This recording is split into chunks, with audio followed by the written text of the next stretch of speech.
कूड़ा करकट, गंदगी, उबलते हुए गटर और नालों में प्लास्टिक के शॉपिंग बैग्स के ढेर। पाकिस्तान के छोटे बड़े शहरों के गली कूचों में ऐसे मनाजिर अक्सर दिखाई देते हैं। यहाँ प्लास्टिक बैग्स का बेदरेग इस्तेमाल मईशत और माशरे का हिस्सा बन चुका है। शॉपर के बदले कोई ऐसी चीज इशू करे कि जो ये लोग रेडी वाले हैं उसमें डाल के गांव को चीज दे सके। शॉपर बंद होने से अगर इसका मुतबादल कोई ना आया तो शॉपर तो चलेगा नहीं, तकरीबन इसके बगैर गुजारा नहीं है, इसलिए बंद नहीं होना चाहिए। ताज़ा तरीन आदाद-ओ-शुमार के मुताबिक पाकिस्तान में सालाना 55 बिलियन प्लास्टिक बैग्स इस्तेमाल हो रहे हैं।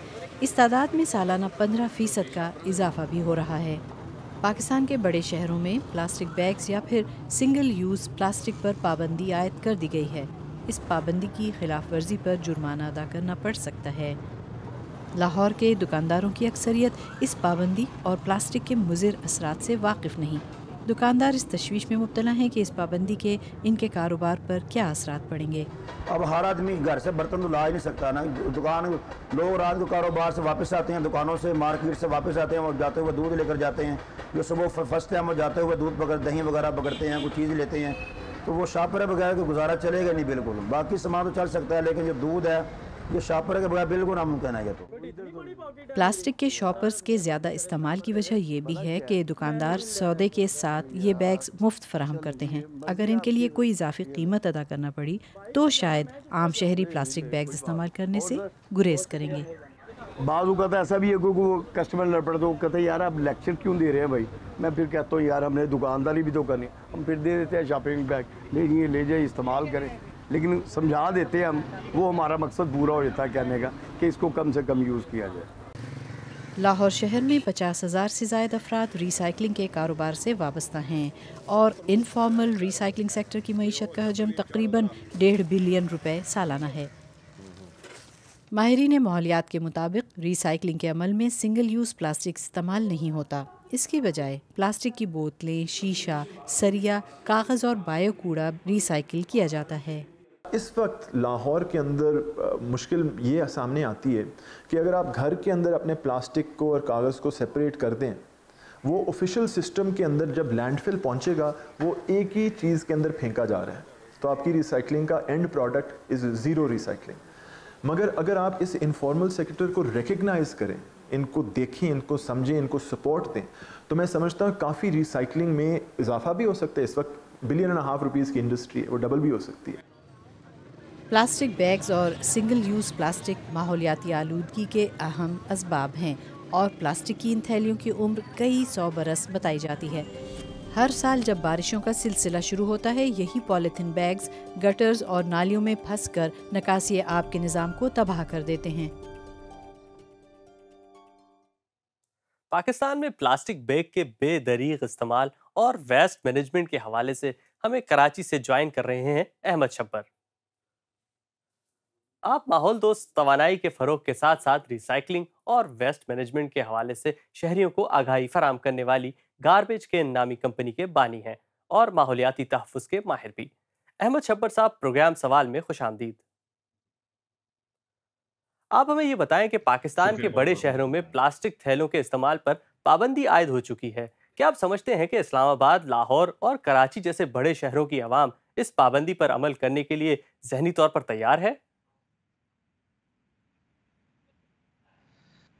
नहीं जी, मैं नहीं समझता कि इस वक्त हमारी आवाम ज़हनी तौर पे तैयार है, क्योंकि सबसे पहले तो हमें आगाही नहीं है कि ये बैन लग क्यों रहा है। और दूसरा, क्योंकि आगाही नहीं है तो अर्जेंसी नहीं हमें पता कि जी बैन लग भी गया और फिर उस पे एनफोर्समेंट भी शुरू हो गई, उस पे जुर्माने भी शुरू हो गए।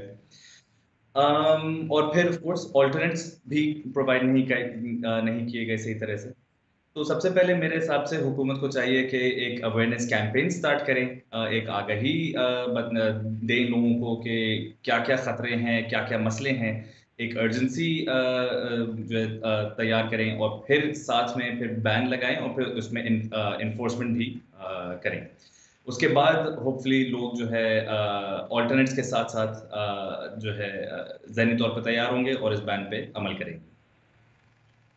हमने जैसे रिपोर्ट में बताया कि पाकिस्तान में प्लास्टिक और शीशे की बोतलों की तरह प्लास्टिक बैग्स रिसाइकलिंग के अमल में शामिल नहीं होते, लिहाजा वो गटर और नालों में फंसकर सेवरेज सिस्टम को ब्लॉक कर देते हैं।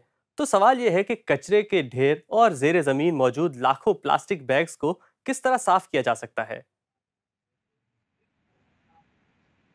देखिए जी, इसका कोई आसान जवाब नहीं है और इसका कोई आसान हल नहीं है। आपको सिस्टम पूरा ओवरहॉल करना पड़ेगा क्योंकि अभी तो सिस्टम मौजूद ही नहीं है। आज से मुझे ये भी याद है कि 5 से 10 साल पहले भी टोकरियों में, जैसे अगर इतवार बाज़ार जाएँ तो टोकरियों में सौदा लाया जाता था। मगर अब तो ये बात हो गई है कि अगर एक प्लास्टिक की बोतल भी दी जाए तो वो एक थैले के अंदर दी जाती है। वो प्लास्टिक की पानी की बोतल तो ऑलरेडी एक कंटेनर है, उसको एक और थैले की ज़रूरत नहीं है। तो एक सिस्टम पूरा ओवरहॉल करना पड़ेगा। लाइक आई सेड, आगाही लानी पड़ेगी, फिर रिसाइक्लिंग प्लांट्स लगाने पड़ेंगे और फिर एक इंसेंटिव का और एक बैन का जो है आपको सिस्टम लाना पड़ेगा। और फिर आपको जो दफन हुए हुए थैले हैं, जो सीवरेज के अंदर थैले थैले हैं, उनको साफ करना पड़ेगा, उनको निकालना पड़ेगा। पाकिस्तान में सालाना 55 बिलियन प्लास्टिक बैग इस्तेमाल किए जाते हैं और इसमें बतदरीज इजाफा भी देखा जा रहा है। क्या आपके ख्याल में इस इजाफे की वजह प्लास्टिक थैलों का मुतबादिल मौजूद ना होना है? नहीं, मुतबादिल बहुत हैं। आपके पेपर बैग्स हैं, आपके जूट बैग्स हैं, टोकरियाँ जो होती हैं, आपके कपड़े के बैग्स हैं।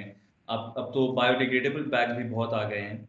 ऑफ कोर्स उनको आम करना चाहिए और ज़्यादा सर्कुलेशन में लाना चाहिए, मगर साथ में लोगों को भी ख्याल करना चाहिए कि जी वो सोचें कि क्या उनको इस थैले की ज़रूरत है, और अगर नहीं है तो फिर वो मना कर दें, आप 2 हाथ इस्तेमाल करें। जैसे मैंने अभी कहा कि प्लास्टिक की पानी की बोतल भी अगर कोई लेता है तो वो प्लास्टिक की थैली में दिया जाता है।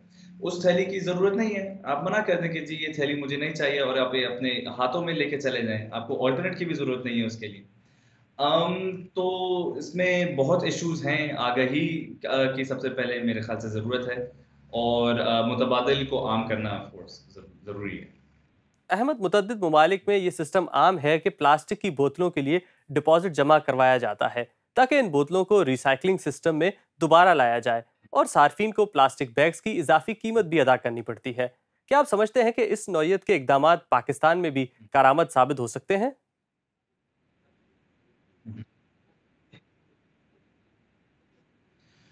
जी, मेरे ख़्याल से वो कैरेट एंड स्टिक वाली बात है कि इज़ाफ़ी कीमत देनी पड़े या बैन हो तो उससे लोग ज़रा-सा पीछे हटेंगे कि जी अच्छा मुझे थैली नहीं चाहिए। मगर साथ में एक इंसेंटिव देने वाली भी बात है। अब जैसे रिसाइक्लिंग सिस्टम्स यहाँ पे लगे हुए हैं, और जो इनफॉर्मल रिसाइक्लिंग सिस्टम्स हैं उसमें प्लास्टिक की बोतल भी ऑफ कोर्स बिकती है, गत्ता भी बिकता है। और जैसे यूरोपीय या अमरीकी जो ममालिक हैं उसमें शहर हैं उसमें ये देखा जाता है कि अगर आप रिसाइकिल ना करें तो एक फ़ाइन भी होता है। तो कैरेट एंड स्टिक है, ये हाथ में यानी हैंड इन हैंड जाता है साथ में। आखिर में आपसे ये भी जानना चाहूँगा कि जिस तरह यूरोप में हम देखते हैं कि नौजवान नस्ल माहौल दोस्त तर्ज ज़िंदगी इख्तियार करने में पेश पेश है, क्या पाकिस्तान में भी नौजवान शहरी माहौलियाती तब्दीली के मसले को संजीदगी से लेते हैं? हुँ, हुँ। अम, नहीं, मैं नहीं समझता कि इस वक़्त पाकिस्तान की नौजवान पॉपुलेशन इस मसले को संजीदगी से ले रही है। क्योंकि अगर आप देखें तो दुनिया भर में मिलियंस लोग निकले थे, ऑस्ट्रेलिया हो गया, आपका यूरोपीय ममालिक हो गए, अमेरिका हो गया। मगर जो पाकिस्तान में जो क्लाइमेट मार्चेज़ हुई थी, जैसे कराची में 4000 से 5000, और वो भी हायर एस्टिमेट है, 2500 से 3000 भी लोग कह रहे हैं कि लोग सिर्फ़ निकले थे। और लाहौर में 2 से ढाई हज़ार हैं, इस्लामाबाद में 2 से ढाई हज़ार लोग हैं। तो कुछ लोगों को तो संजीदगी का मालूम है और जो अर्जेंसी का मालूम है, मगर आगाही फैलाना बहुत ज़्यादा ज़रूरी है और हम लोग कोशिश कर रहे हैं। तो उम्मीद है कि इन द फ्यूचर लोगों को ज़्यादा समझ में आएगी बात, क्योंकि अब सर्वाइवल पे बात आ चुकी है, और आगे का जो लाइफ़स्टाइल है और जो इवन जो पॉलिटिकल डिस्कोर्स है, वो क्लाइमेट चेंज, माहौलियाती तब्दीली के हवाले से होगा, और वो बहुत एक ज़रूरी और इम्पोर्टेंट नुकता होगा। आपके वक्त का बहुत बहुत शुक्रिया। थैंक यू, शुक्रिया बहुत-बहुत।